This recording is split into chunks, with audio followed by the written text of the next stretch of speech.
नमस्कार, special report के साथ मैं हूं रजनी सिंह। आकाशीय बिजली गिरने का मंजर काफी भयावह होता है और ये मंजर फिलहाल बिहार में देखने को मिल रहा है, जहां बीते 2 दिनों में 31 लोग काल के गाल में समा गए।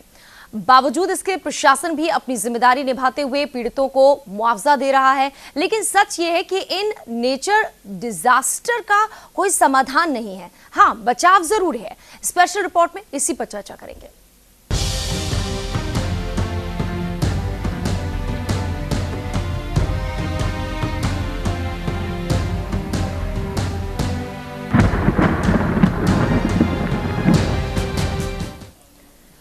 बिहार में आकाशीय बिजली लोगों पर कहर बनकर टूट रही है। बीते 2 दिन इसके गवाह भी बने हैं और आगे भी मौसम विभाग ने इसे लेकर चेतावनी दी है। देखिए ये रिपोर्ट।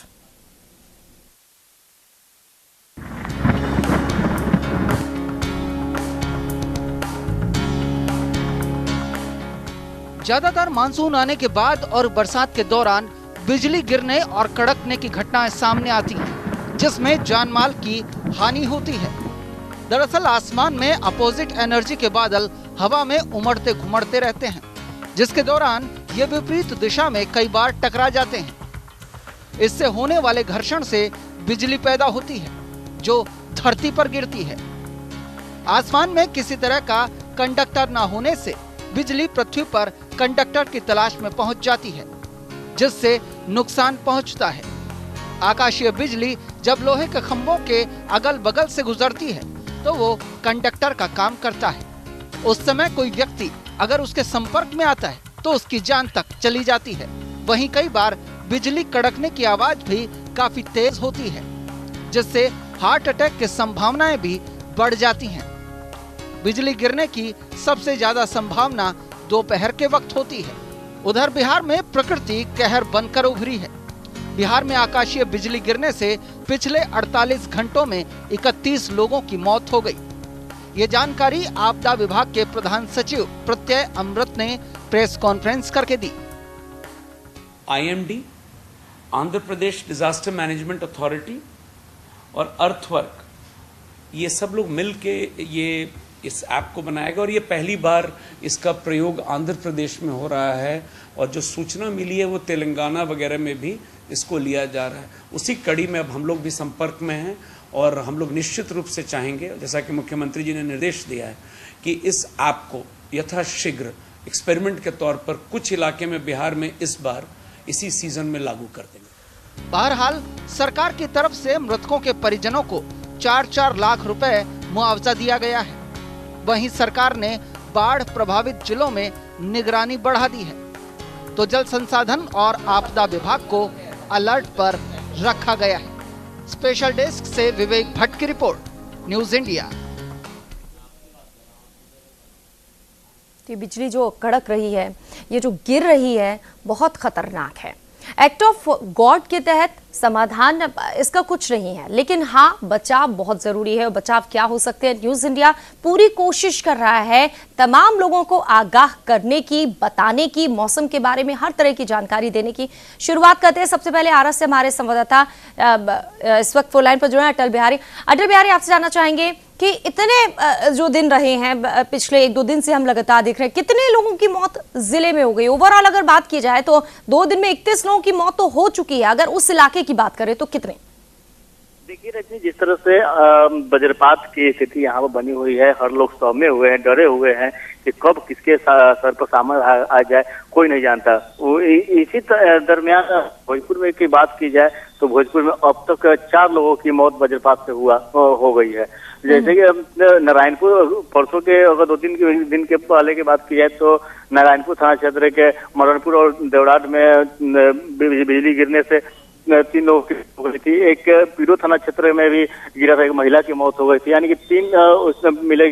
फिर कल अगर बात की जाए, कल के लेकर के तो कल जो वज्रपात हुआ था उसमें एक मासूम बालक की मौत हो गई थी। तो तकरीबन 4 लोगों की मौत अब तक वज्रपात से हो गई है और जिला प्रशासन ने भी अपना जो पीड़ित परिवार है उनसे मिलकर के मुआवजे की राशि के लिए आश्वासन दे रही है। अच्छा, ये जो मौतें हुई हैं कहाँ हुई है, मोस्टली किस तरीके से? क्या कहते हैं लोहे के पास मत खड़े होइए जब तेज बारिश होती है, ये मौतें वहां घर में हुई हैं, खेत पे हुई हैं, पेड़ के नीचे हुई हैं, ये आपसे जानना चाहेंगे। देखिए रजनी, जिस तरह से वज्रपात के प्रकोप से लोगों की मौत हुई है उसमें अधिकांश लोग जो है खेत में काम कर रहे थे। जो जिस तरह से जो मृतक हैं वो लोग अपने खेतों में काम कर रहे थे, अचानक बिजली का तड़तड़ाहट हुई और उन लोग भागने चाह रहे थे वहां से पेड़ के समीप आने। इसके बाद पेड़ के समीप ही उसकी मौत हो गई। तो इसके बाद एक बच्चा था जो कल उसकी मौत हुई है, वो शौच के लिए गया था खेत में, यानी कि खुले आसमान के नीचे ही अधिकतर मौत हुई है। और इन तमाम चीजों को लेकर के भी हमने जब कृषि वैज्ञानिक यहाँ से बात किया तो उन्होंने भी साफ तौर पर कई तरह की हिदायतें दी कि मोबाइल स्विच ऑफ करना चाहिए, मोबाइल यूज नहीं करना चाहिए, या उस वक्त छाता का भी प्रयोग नहीं करना चाहिए, या कई तरह के इन्होंने दिशा निर्देश भी दिया है जिससे आदमी बचा जा सकता है। लेकिन ये तो एक आपदा है, ये आकाशीय प्रकोप कहा जा सकता है, इसे कोई रोक नहीं सकता है, लेकिन बचाव कुछ हद तक किया जा सकता है। ठीक है, वही बार बार कह रहे कि एक्ट ऑफ गॉड का कोई समाधान नहीं है, हाँ लेकिन बचाव जरूरी है। जो उपाय लोग बता रहे हैं अटल, वो तो संभव भी नहीं है। अगर गांव के लोग खेत में नहीं जाएंगे काम करने के लिए और अन्य कामों के लिए, ज्यादा तो वो बाहर ही रहते हैं, तो कैसे संभव है इससे बचना? दूसरी चीज कहा जा रहा है कि छाता से बचिए। अब छाता भी हर कोई लेकर जाता है, थोड़ी सी बारिश हुई नहीं कि छाता लेकर जाते हैं लोग, ये तो मुश्किल लग रहा है। जी निश्चित तौर पर जिस तरह से मौसम वैज्ञानिकों का कहना है कि इन तमाम चीजों से बचा जा सकता है तो अब तभी बच पाएंगे। लेकिन जो आज के परिवेश में जो हम लोग यूज करते हैं, अगर बारिश होती है तो हम छाता लेकर के निकलेंगे ही, खेतों में हम काम करेंगे ही, अब कब आ जाए कब क्या हो जाए कोई नहीं जानता, तो उससे तो जूझना ही पड़ता है। अच्छा, झुलस जाए कोई तो अस्पताल पहुंचे, अस्पताल के लोग कैसे इंतजाम कर रखे हैं इसके बारे में बात कर लेते हैं। पीएमसीएच के प्राचार्य हमारे साथ इस वक्त जुड़ चुके हैं। एसएन सिन्हा साहब, बहुत बहुत स्वागत है आपका न्यूज इंडिया पर। नमस्कार। सिन्हा साहब, लगातार देख रहे हैं वज्रपात की घटनाएं बढ़ रही हैं, 2 दिन में 31 लोगों की मौत हो गई है। क्या ऐसी घटनाओं से बचा भी जा सकता है? अगर फौरन कोई इसकी चपेट में आ जाता है, झुलस जाता है, क्या प्राथमिक उपचार किया जाए हॉस्पिटल आने के पहले? देखिए, सबसे बड़ी चीज है कि पहले तो अपने से बचना चाहिए। मैं सुन रहा था आप लोगों को, हाँ, छाता का यूज नहीं करना चाहिए। छाता का यूज नहीं कैसे करेंगे, लेकिन लोहे का जो आयरन का जो रॉड रहता है जिसमें, उस छाते का, मेटल का जो रॉड रहता है उस छाते का प्रयोग नहीं करना चाहिए। बेंत का छाता आता है जिसमें बेंत का रॉड लगा हुआ रहता है, उसको प्रयोग करने में कोई दिक्कत नहीं है। दूसरी चीज की सावधानी तो इतना निश्चित है कि ये आपात स्थिति होती है, कोई कह के तो आता नहीं है। इसलिए आपात स्थिति से बचने के लिए अगर बाहर में ओपन में अगर हैं, बाहर में हैं, वर्षा होने लगी, बादल गरजने लगा, बिजली चमकने लगी, तो मोबाइल वगैरह ऑफ कर देना चाहिए। घर में कहता है कि फ्रिज वगैरह को भी ऑफ कर देना चाहिए। बाकी रह गई बात इलाज की, तो दूसरी चीज के पेड़ के निकट, खास करके ताड़ का पेड़ या लंबा जो पेड़ होता है उसके निकट नहीं रुकना चाहिए जब वर्षा में बिजली कड़के तो ये सब तो साधारण सी सावधानियां, क्योंकि किसान लोग बाहर में काम करते रहते हैं, तो उन लोगों को ये जरूरी है कि ओपन में रहना ज्यादा अच्छा है, जब बशर्ते कि कोई पेड़ के नीचे चले जाएं। लेकिन डॉक्टर साहब, जैसे हमारे संवाददाता कह रहे हैं, कुछ लोग खेत में काम कर रहे थे, बाहर गए हुए थे, ये लोग पेड़ के पास नहीं थे, ये लोग बाहर थे, वहां पर भी, यानी हम कुल मिलाकर कह सकते हैं कि इसका कोई समाधान नहीं है, बचाव है, आप कर लीजिए जितना बचाव कर सकते हैं। बस अपना यही है कि अपना जो बचाव कर सकते हैं वही किया जा सकता है। बाकी जो है कि अगर हो गया और वो जिंदा है, मान लीजिए कि अभी है तो तुरंत में अस्पताल में ले जाना चाहिए। सबसे बड़ी चीज होती है कि उसको सूखा कपड़ा बदल देना चाहिए तुरंत में, भीगा हुआ कपड़ा को हटा करके सूखे कपड़े में लपेट करके और तुरंत में अस्पताल में ले जाना चाहिए। जी, कोई दवाई फौरी तौर पर लगा दी। आप जानते हैं कि गांव में ये सब होता है, आते आते हॉस्पिटल बहुत वक्त लग जाता है। प्राइमरी तो सबसे बताया ना कि उनको तो पहले तो कि काट पर रगड़ करके और उसको सूखा कपड़ा बदल देना चाहिए, पहले भीगा कपड़ा को हटा के सूखे कपड़े में लपेट करके और उसको चौकी पर लेटाना चाहिए। ये सब करना होगा तुरंत में। चलिए लौट कर आते हैं, कुछ लोग और आपसे सुनना चाह रहे होंगे क्योंकि हर कोई इस वक्त बाहर निकलना जरूरी है और क्या एहतियात बरत सकते हैं, आपके पास लौटेंगे जरूर। इस वक्त हमारे साथ मौसम वैज्ञानिक भी जुड़ गए हैं, आनंद शंकर जी। बहुत बहुत स्वागत है न्यूज इंडिया पर। आनंद शंकर जी, ये जो विपदा आई है इसका समाधान आपको कुछ लग रहा है या फिर बचाव ही इसका समाधान है? देखिए, अभी तक जो लाइटनिंग है उसकी फोरकास्ट प्रैक्टिकली नहीं हो रही है, लेकिन इसके साथ जो बादल रहते हैं जैसे कि थंडरिंग क्लाउड रहते हैं, उसके तहत इसको हम लोग जैसे कि मॉनसून के प्रारंभ में या मॉनसून के जब खत्म होता है उस टाइम में जो बादल बनते हैं उसके साथ लाइटनिंग एसोसिएटेड रहते हैं, उस टाइम में लाइटनिंग रहते हैं। हम क्लाइमेटोलॉजिकली लाइटनिंग कब होते हैं ये हमें पता है कि पूर्व मानसून में होते हैं। तो जो डेट है वो प्रिवेंशन के द्वारा कि इस सीजन में लाइटनिंग है और जैसे ही लाइटनिंग होने को रहती है तो आपको जैसे बाल खड़े होने लगते हैं, तो उस टाइम में जो बचाव है वो करना चाहिए। हाँ जी। जैसे गाड़ी चला रहे हैं तो वहाँ पे आपको रुक जाना चाहिए, इस तरह से कोई मेटल पार्ट को न छुएं, इस तरह से बचाव सबसे ज्यादा जरूरी है। क्योंकि फोरकास्ट तो हर एक गांव तक जाना बहुत मुश्किल है, आउटरीच बहुत बढ़ गई है, बट फिर भी एग्जैक्ट फोरकास्ट यहीं पे लाइटनिंग हो रही है, अभी भी बहुत मुश्किलें हैं इसके लिए। आनंद जी आपके पास लौटेंगे, उतनी आवाज साफ नहीं आ रही है, आपके पास जरूर लौटेंगे। डॉक्टर साहब, आनंद जी कह रहे हैं कि मेटल के संपर्क में ना आइए, गाड़ी में है, जैसे आपने बहुत अच्छी चीज कही कि छाता जरूरी है, लेकिन थोड़ा सा गौर करें अगर लोग तो जो नुकीला छाता होता है वो ना हो, प्लास्टिक का जो होता है वो बहुत जरूरी है। अब अगर लोग हॉस्पिटल पहुंच जाते हैं तो वहां पर किस तरीके के इंतजाम किए गए हैं? बिहार में सबसे ज्यादा मामले सामने आए हैं वज्रपात के। हेलो जी, मैं पटना मेडिकल कॉलेज से। मेरा ये कहना है कि आपदा प्रबंधन विभाग के तरफ से अभी निर्देश जो हमको प्राप्त अभी तत्काल से कुछ नहीं, लेकिन पहले से, क्योंकि मैं मुख्य नोडल पदाधिकारी आपदा प्रबंधन बोल रहा हूँ, तो उसमें तो आपने दो तरह का बचाव होता है। एक तो आप अपना रक्षा कैसे करें जिसे प्रिवेंटिव मेजर्स, और दूसरा कि अगर आप उसकी चपेट में आ गए तो फिर क्या उपचार करना है। तो जो अस्पताल में आते, जैसे आप जो भी आपदा प्रबंधन प्राधिकरण या आपदा प्रबंधन विभाग के द्वारा जो गाइडलाइंस निर्धारित किए गए हैं कि पेड़ के नीचे खड़े ना हो, पेड़ से सट के खड़े ना हो, पक्के मकान में रहें, और जहाँ पे बने अगर इंसुलेशन हो वो सुरक्षा होगी, बिल्कुल वो सही बात है। तो ये तो बचाव हुआ कि, लेकिन अगर आप उस तरह के थंडरिंग में अगर चपेट में आ जाते हैं तब आपको जल्दी से जल्दी, चूंकि अब उसमें डिपेंड करता है कि जो इलेक्ट्रिकल वेव है किधर से गुजरा अच्छा, है। एक सवाल और, इसके पहले हम उपचार की तरफ जाए, घरों पर भी क्या बिजली गिरती है? कहते हैं एंटीना हुआ, लाइट वाइट बंद कर देनी चाहिए, फ्रिज वगैरह।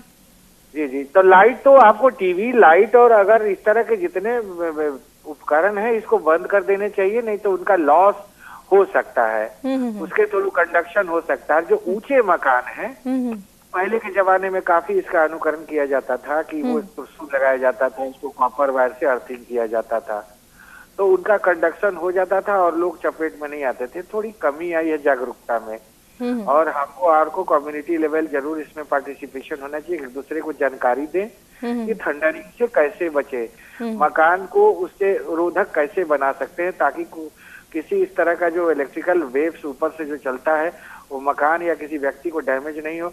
इसके लिए आपको लगाना चाहिए उपकरण, जो पहले जो लगते थे आजकल थोड़ी कमी आ गई है। लेकिन हमारा तो मतलब बस इतना है कि अगर कोई चपेट भी आता है और जिंदा बच के हमारे पास आता है तो पहले उसका कार्डियो पल्मोनरी रिसर्सिटेशन CPR करते हैं, और उसके बाद ईसीजी करते हुए इलेक्ट्रोलाइट इम्बैलेंस को देखते हैं। बर्न का फीचर और इलेक्ट्रिकल इलेक्ट्रोक्वेशन दोनों का फीचर मिलता है ह्यूमन बॉडी में। तो उसके चलते हमारे यहाँ विशेष रूप से जो 28 मृत्यु हुई है अभी, उसको लेकर के हम लोग काफी चिंतित हैं, संवेदनशील हैं और हम लोग अपने स्तर से तैयारी कर रखे हैं।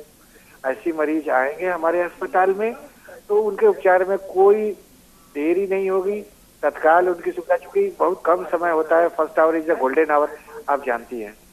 तो उसके लिए मरीज को अगर बचाना है तो एक घंटा ही मेरे लिए महत्वपूर्ण होता है ऐसे मरीजों के लिए। ठीक है। तो उसके लिए हमारी तैयारी है, मगर प्राकृतिक आपदा है, सचेत रहना चाहिए और अगर आपके साथ घटना हो गई तो हम आपके लिए खड़े हैं।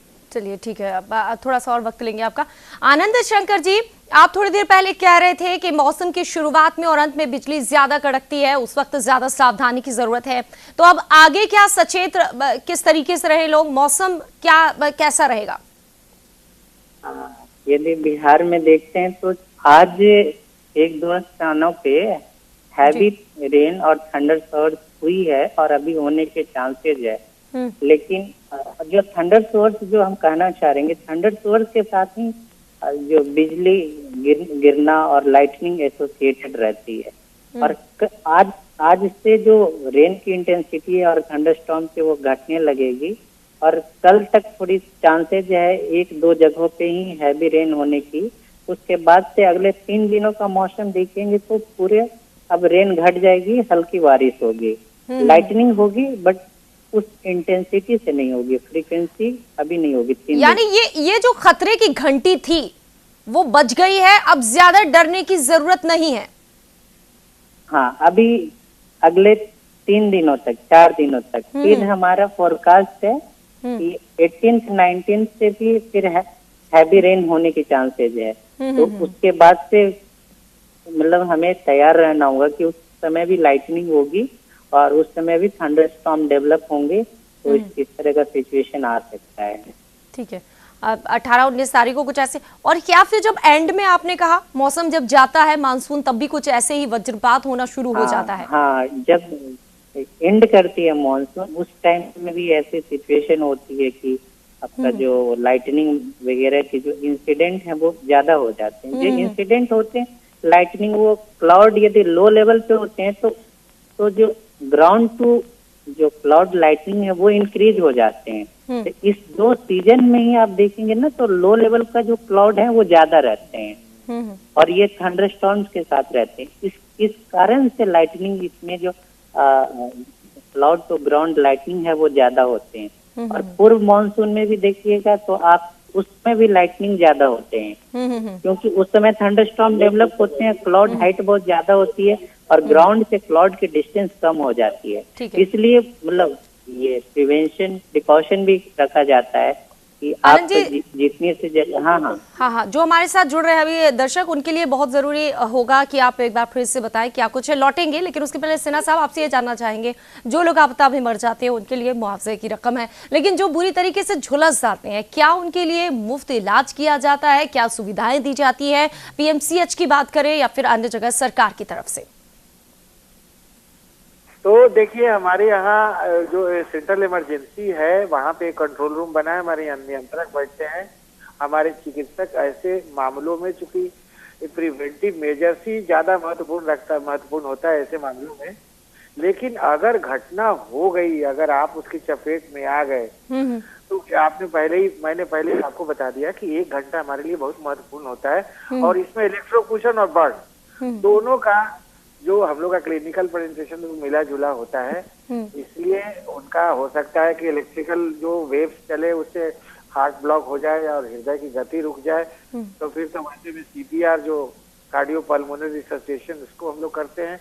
उसके लिए एनेस्थेटिक्स जो हमारे विशेष रूप से उसके लिए ट्रेंड होते हैं, हमारे अस्पतालों में निरंतर उनकी ड्यूटी दी जाती है और हमारा पूरा प्रयास होता है कि एक भी मरीज अगर आए तो उसका लॉस ना हो और लाइफ को हम लोग बचा सके। लेकिन प्राकृतिक आपदा है, इसकी जानकारी बहुत महत्वपूर्ण है कि कुछ जानकारी से ही बचाव हो सकता है। ठीक है, बिल्कुल। हाँ, न्यूज इंडिया बार बार जानकारी भी दे रहा है जिस तरीके से हालात बन रहे हैं अपने दर्शकों को। सिन्हा साहब, आपसे एक बात और ये जानना चाहेंगे, बार बार जब हम जागरूक कर ही रहे हैं, अगर कोई इसकी चपेट में आ जाता है, प्राथमिक तौर पर क्या करना है उस मरीज के साथ?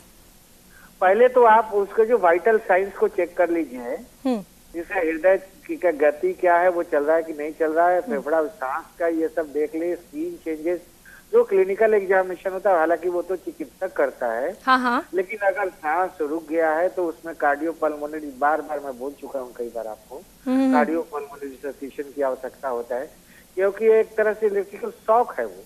हाँ। क्योंकि जब कंडक्शन होता है तो हृदय भी चलता है इलेक्ट्रिकल एक्टिविटीज से, जो ईसीजी से हम लोग मेजर करते हैं।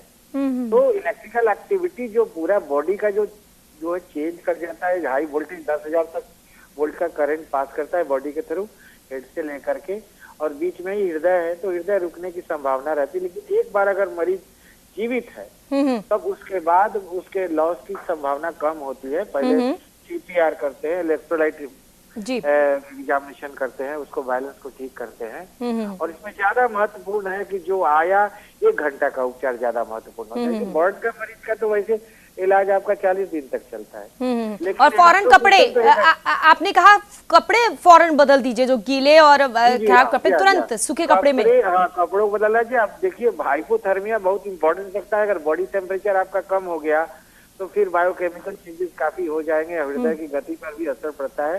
इसलिए बॉडी टेम्परेचर और कपड़े तुरंत बदल, गीला कपड़े को हटा दें। तो ये उपचार की बातें है, इसमें जनता को बहुत अवगत करानी तो हमारा कर्तव्य हम कर रहे हैं। लेकिन इसमें महत्वपूर्ण ये होता है कि हम बचे कैसे। हाँ। चलिए, अस्पताल जल्दी से पहुंच जाए। हाँ, वो भी जान लेते हैं। बचे कैसे? आनंद जी, आपसे अब एक बार फिर से जानना चाहेंगे, ये आप कह रहे हैं कि शुरुआत में वज्रपात होता ही है, अब कुछ दिन और थोड़ा अलर्ट रहना पड़ेगा। किस तरीके से अलर्ट रहना पड़ेगा? आकाशीय बिजली से चपेट में आने से लोग कैसे बच सकते हैं? कहाँ रहें जब तेज बारिश होती है, कहाँ ना रहें?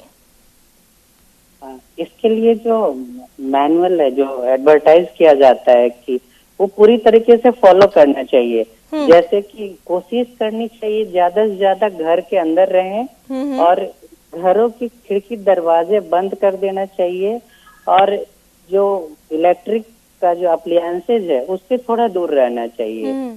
और साथ साथ यदि आप खेतों में हैं या फील्ड में हैं तो कोशिश करना चाहिए कि आप नजदीक के पेड़ के पास जाएं, बट ध्यान में रहना चाहिए वो सबसे ऊंचा पेड़ वहाँ का नहीं होना चाहिए। हाँ। और यदि वो पेड़ रहे तो उस जिस पोस्चर में बैठना चाहिए वो पूरा फॉलो करना चाहिए। पूरा गाइडलाइंस है कि कैसे बैठना चाहिए। जैसे कि उकड़ू हो, हिंदी में बोलते, उकड़ू बैठ के सर को नीचे की ओर कर लेना चाहिए। इस सिचुएशन में बैठ जाना चाहिए। और जैसे यदि गीली जगह है तो गीली सतहों पे पैर नहीं रखना चाहिए, नीचे बोरा जो भी मिले सूखी चीजों पे पैर को रखना चाहिए। और यदि आप पानी में नहा रहे हैं या फील्ड में पानी में है तो उससे जितनी जल्दी निकल जाए उतनी अच्छी रहती है। तो ये कुछ 1-2 मैं बता रहा हूँ कि ये एकदम फॉलो होना ही चाहिए, तभी इतनी लाइफ को हम लोग बचा सकते हैं। हमने एक हादसा देखा था, ऑटो में एक ड्राइवर सो रहा था, अचानक से तेज बारिश हुई और उसके बाद गिर गया। मोस्टली हम देखते हैं कि ऑटो चालक जो होते हैं बारिश के दिनों में अपने घर के पास ही ऑटो रख के सो जाते हैं, उनके लिए भी कोई एहतियात बरतने के लिए? उनके लिए तो ऑटो में बैठना खतरनाक है क्या? जिस तरीके से आप कह रहे हैं कि मेटल से दूर रहें वो बेहतर है कि आप घरों में रहें, उनके लिए कुछ कहेंगे? चलिए, बहुत बहुत शुक्रिया आनंद शंकर जी जो आपने जानकारियां दी है। डॉक्टर साहब, आपका बहुत बहुत शुक्रिया। हमारे साथ एसएन सिन्हा साहब जुड़े, और साथ ही साथ हमारे संवाददाता अटल बिहारी, आपका बहुत बहुत शुक्रिया। तो ये जो वज्रपात का आघात है इससे आप बच सकते हैं, ध्यान रखिए। नुकीली चीजों का इस्तेमाल, छाता जो नुकीला उसका इस्तेमाल मत करिए।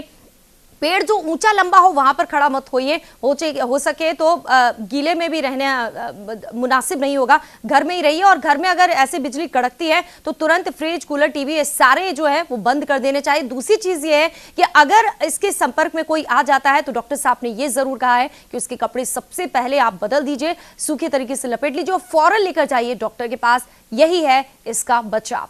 अब हमें दीजिए इजाजत। तमाम अहम खबरों के लिए आप देखते रहिए न्यूज़ इंडिया। आप हमारे चैनल को YouTube पर सब्सक्राइब कर सकते हैं न्यूज़ इंडिया निम्स पर। इसके अलावा आप ट्विटर पर भी हमें न्यूज़ इंडिया 17 पर फॉलो कर सकते हैं। फेसबुक पर आप newsindia.nimsUnai पर हमें लाइक कर सकते हैं।